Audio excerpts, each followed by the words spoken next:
तो दोस्तों आज हम फिर से आपके लिए लेकर आए हैं देश दुनिया की सभी ताजा बड़ी खबरें। फटाफट एक एक कर विस्तार से आज आपको बताएंगे, तो वीडियो को अंत तक जरूर देखें। दोस्तों पहली खबर में आपको बता दें कि बुर्का पहने महिलाओं ने अतीक अहमद की पत्नी शाइस्ता परवीन को भगाने में की मदद। मस्जिद में मौलाना ने किया था ऐलान, नहीं पकड़ पाई यूपी पुलिस, योगी सरकार को झटका। वहीं आपको बताएंगे दोस्तों कि आजम खान ने बीजेपी और अधिकारियों को दी चेतावनी, कहा जब हमारी सरकार बनेगी तो आपकी नहीं है खैर। वहीं आपको बताएंगे दोस्तों कि अतीक अहमद की हत्या करने वाला लवलेस जेल से चला रहा है फेसबुक, नई पोस्ट से मचा हड़कंप, जांच में जुटी पुलिस, योगी सरकार के फूले हाथ पांव। वहीं आपको बताएंगे दोस्तों कि समाजवादी पार्टी से बगावत करके टिकट के लिए बीजेपी में गई अपर्णा यादव को योगी ने दिया झटका। अपर्णा यादव को फिर से सब बीजेपी ने नहीं दिया टिकट। वहीं आपको बताएंगे दोस्तों कि बागेश्वर धाम के बाबा धीरेन्द्र शास्त्री को होगी जेल, मुकदमा दर्ज करने की मांग कर रहा है कलाल समाज। वहीं आपको बताएंगे दोस्तों कि अतीक अहमद के अब 20 रेस्टोरेंट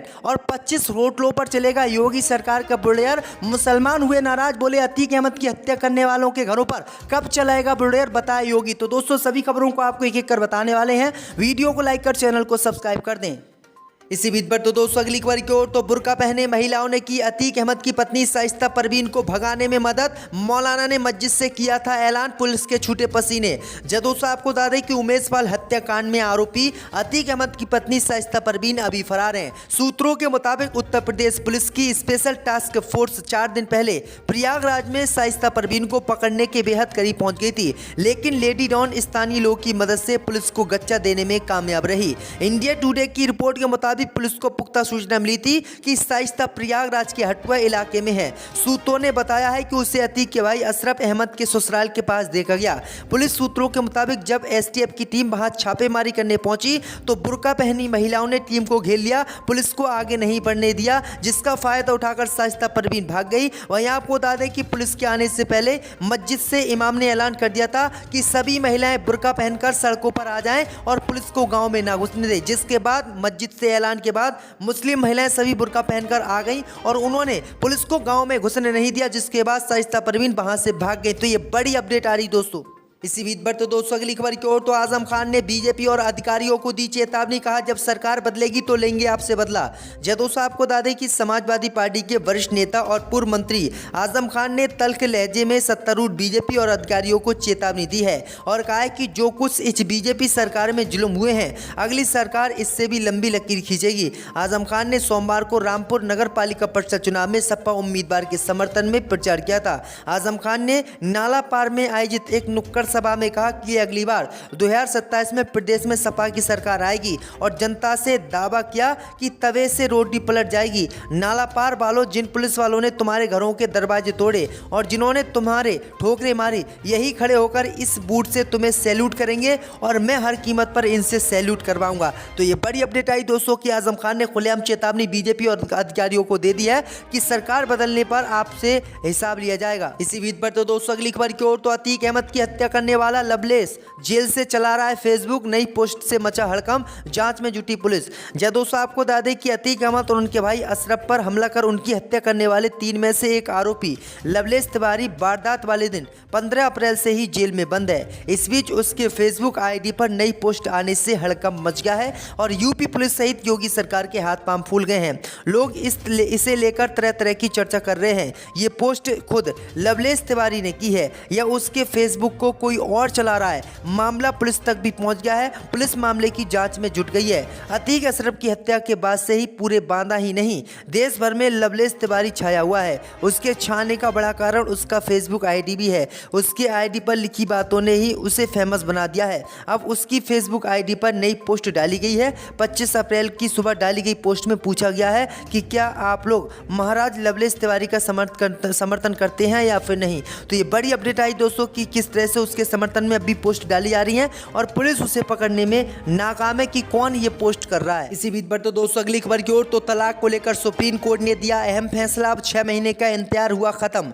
दोस्तों आपको बता दें कि सुप्रीम कोर्ट ने तलाक से जुड़े मामले पर अपना फैसला सुनाते हुए बड़ा ऐलान किया है। सुप्रीम कोर्ट ने कहा है कि अगर रिश्तों में सुधार की गुंजाइश नहीं बची है तो दंपति को 6 महीने की जरूरत की प्रतीक्षा अवधि के इंतजार की जरूरत नहीं है, तलाक तुरंत हो जाएगा। संविधान पीठ ने कहा है कि विवाह में कभी ना सौजन्य वाले रिश्ते के आधार पर तलाक देने के लिए सुप्रीम कोर्ट अनुच्छेद 142 के तहत प्राप्त अपरिहार्य शक्तियों का प्रयोग कर सकता है। मौजूदा विवाह कानूनों के मुताबिक पति पत्नी की सहमति के बावजूद पहले फैमिली कोर्ट एक समय सीमा 6 तक दोनों पक्षों को पुनर्विचार करने का समय देता था। अब सुप्रीम कोर्ट ने नई व्यवस्था जारी की है और कहा है कि अब 6 महीने की अवधि की जरूरत नहीं है। 6 महीने किसी को तलाक देने के लिए इंतजार करने की जरूरत नहीं है, अब तुरंत तलाक होगा। तो ये सुप्रीम कोर्ट ने फैसला अपना दे दिया है। तो दोस्तों अगली खबर की ओर, तो बीजेपी में आने का अपर्णा यादव को नहीं मिला कोई भी फल, बीजेपी ने मेयर का भी नहीं दिया उनको टिकट। जब दोस्तों आपको बता दें कि उत्तर प्रदेश में विधानसभा चुनाव से पहले समाजवादी पार्टी से बगावत करके बीजेपी में शामिल हुई मुलायम सिंह यादव की छोटी बहू अपर्णा यादव को बीजेपी ने फिर से झटका दिया है। दरअसल आपको बता दें कि अपर्णा यादव 2022 के लोकसभा चुनाव से पहले बीजेपी में शामिल हुई थी और उन्हें उम्मीद थी कि लखनऊ कैंट की विधानसभा सीट से उनको टिकट बीजेपी देगी, लेकिन बीजेपी ने उन्हें टिकट नहीं दिया। लेकिन आपको बता दें कि अपर्णा यादव को बीजेपी से उम्मीद थी कि जो निकाय चुनाव उत्तर प्रदेश में हो रहे हैं तो लखनऊ के मेयर का टिकट उन्हें मिल सकता है, लेकिन बीजेपी ने अब फिर से मुलायम सिंह यादव की छोटी बहू अपर्णा यादव को झटका देते हुए उन्हें मेयर का टिकट भी नहीं दिया, जिसके बाद छोटी बहू अब बीजेपी छोड़कर समाजवादी पार्टी में शामिल हो सकती हैं। इसी बीच बढ़ते दोस्तों अगली खबर की ओर, तो जंतर मंतर पर प्रदर्शन कर रहे पहलवानों के समर्थन में आए नवजोत सिंह सिद्धू। दोस्तों आपको बता दें कि कांग्रेस नेता नवजोत सिंह सिद्धू भारतीय कुश्ती महासंघ के प्रमुख ब्रजभूषण शरण सिंह के विरोध में पहलवानों के साथ शामिल हो गए हैं।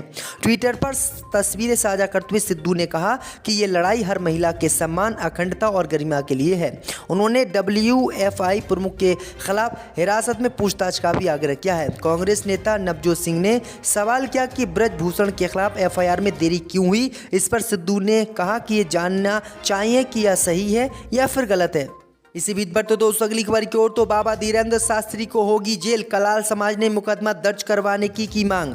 दोस्तों आपको बता दें कि बागेश्वर धाम के बाबा धीरेन्द्र शास्त्री के खिलाफ कलाल समाज ने प्रदर्शन किया है। समाज का कहना है कि धीरेन्द्र शास्त्री ने कलाल समाज के कुल देवता कुर्बान राजेश्वर शस्त्र का अर्जुन के लिए गलत और विवादित बयान दिया था। इस मामले में वे माफ़ी मांगे, अगर माफ़ी नहीं मांगते हैं तो उन पर मुकदमा दर्ज कराया जाएगा। साथ ही समाज ने यह भी कहा कि अगर पुलिस मुकदमा दर्ज नहीं करती है तो वह न्यायालय के जरिए धीरेन्द्र शास्त्री के खिलाफ मुकदमा दर्ज करवाएंगे। कलाल समाज के लोगों ने सोमवार को अध्यक्ष राहुल परेता के नेतृत्व में ये बड़ा बयान दिया है। तो ये बड़ी अपडेट आ रही दोस्तों। इसी बीच पर तो दोस्तों अगली खबर की ओर, तो अतीक अहमद की हत्या के बाद अतीक अहमद और अशरफ के 25 होटल 20 रेस्टोरेंट पर योगी सरकार चलवाएगी बुलडोजर। मुसलमान बोले उनकी हत्या करने वालों के घरों पर कब चलेगा।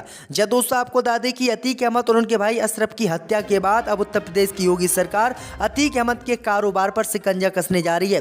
दरअसल आपको बता दें कि उत्तर प्रदेश की योगी सरकार ने प्रयागराज में अतीक अहमद के 25 होटल 20 रेस्टोरेंट की कुंडली खंगाली है और इन रेस्टोरेंट और होटलों पर अब उत्तर प्रदेश की योगी सरकार बुलडोजर चलवाएगी। वहीं आपको बता दें कि अतीक अहमद के होटल और रेस्टोरेंटों पर बुलडोजर चलाने का लोगों ने विरोध किया है। उन्होंने कहा कि अतीक अहमद और अशरफ की हत्या करने वाले लोगों के घरों पर बुलडोजर योगी सरकार कब चलवाएगी। अतीक अहमद के घर और उनके होटलों और उनके रेस्टोरेंटों पर तो योगी सरकार बुलडोजर चलवा रही है, लेकिन उनके घर पर बुलडोजर कब चलेगा जिनकी अतीक अहमद की हत्या की गई है। वहीं आपको बता दें कि अब योगी सरकार भी बुरी तरह से इस मामले को लेकर फंस गई है।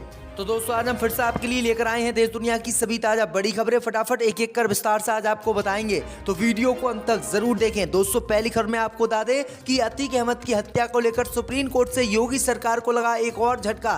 सुप्रीम कोर्ट ने योगी सरकार को फटकार लगाते हुए एम्बुलेंस की मांगी है रिपोर्ट, फंस गई योगी सरकार। वहीं आपको बताएंगे दोस्तों की चीन में मुसलमानों से हो रही है ज्यादती, ईद पर घरों में नहीं पढ़ने दी गई मुसलमानों को नमाज। वहीं आपको बताएंगे दोस्तों की अतीक अहमद के बेटे अली से डरी योगी सरकार। अतीक अहमद के बेटे अली से जेल में मिलाई पर योगी सरकार ने लगाई रोक, बढ़ाई निगरानी। वहीं आपको बताएंगे दोस्तों कि यूपी के रामपुर की जनसभा में दहाड़े आजम खान युवाओं से पूछा क्या चाहते हो कि तुम्हारे हाथ में चाकू दे दे या फिर कलम। वहीं आपको बताएंगे दोस्तों कि मुख्तार अंसारी का बेटा गिरफ्तारी से बचने के लिए पहुंचा सुप्रीम कोर्ट, लगाई जमानत की अर्जी। वहीं आपको बताएंगे दोस्तों की राजद के पूर्व विधायक ने ब्रह्मांडों को लेकर दिया विवादित बयान, कहा सभी ब्रह्मांड रूस से भागकर आए हैं भारत और इन्होंने देश में फैलाई नफरत। तो दोस्तों सभी खबरों को आपको एक एक कर बताने वाले हैं। वीडियो को लाइक कर चैनल को सब्सक्राइब कर दें और हमें कमेंट करके बताएं कि आपके जिले किस राज्य से हमारी खबरों को देख रहे हैं।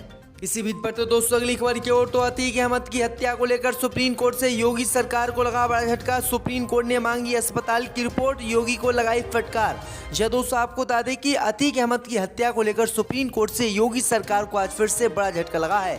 सुप्रीम कोर्ट ने योगी सरकार को फटकार लगाते हुए अस्पताल की रिपोर्ट मांगी है। सुप्रीम कोर्ट ने कहा है कि माफिया भाइयों को ले जा रही गाड़ी के साथ उनकी परेड क्यों कराई जा रही थी। कोर्ट ने कहा है कि उनको सीधे एम्बुलेंस से अस्पताल क्यों नहीं ले